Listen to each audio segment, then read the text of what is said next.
Тоцнење на исплата на хонорари, намалување на часови за лична асистенција, недостиг од услуги за бездомни лица, како и примена на двојни стандарди, се дел од проблемите со кои се соочуваат лицата со попреченост во земјава, обвинуваат од коалицијата Менуваме. Оттаму ги повикуваат надлежните институции во најкузможен рок да излезе со конкретни мерки за надминување на состојбата. Најдоцна до среда да бидат исплатени хонорарите за месец јануари и за февруари, за март ако не можат, за јануари и февруари. Бараме да бидат исплатени до среда.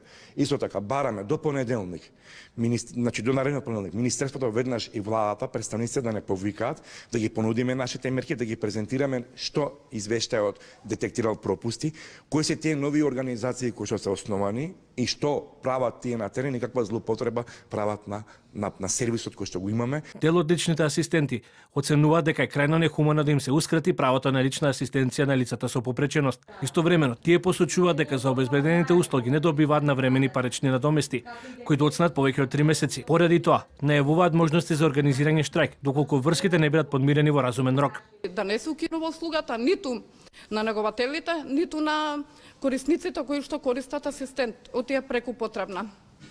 И за нашиот надомест. Значи бараме итна исплата до среда. Ако не се исплати, ние ќе пристапиме со сите законски регулативи.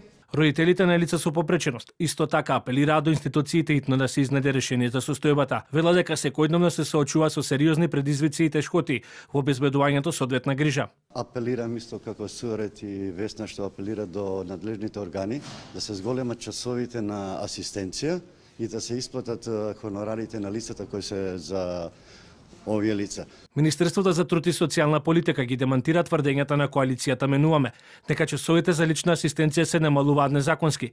Според Министерството, обемот на услугата се определува преку решение од Центарот за социјална работа, кој ги разгледува факторите како поддршка од семејството, вработеност и образование на корисникот, додека пак оттаму вела дека исплатата за лична асистенција е во тек. Корисниците на услугата се лицата со попреченост, кои што добили решение од надлежниот Центар за социјална работа, во кој што се прецизирани давателот на услугата и бројот на часови на добивање на услугата на корисникот.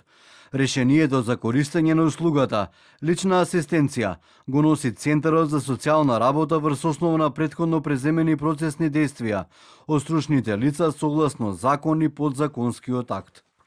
Инаку, дополнително од коалицијата Менуваме обвинуваат и за наводна злоупотреба на лични податоци на лицата со попреченост. Според нивни тврдења, овие податоци биле користени од други невладини организации, кои како што наведуваат, биле фаворизирани.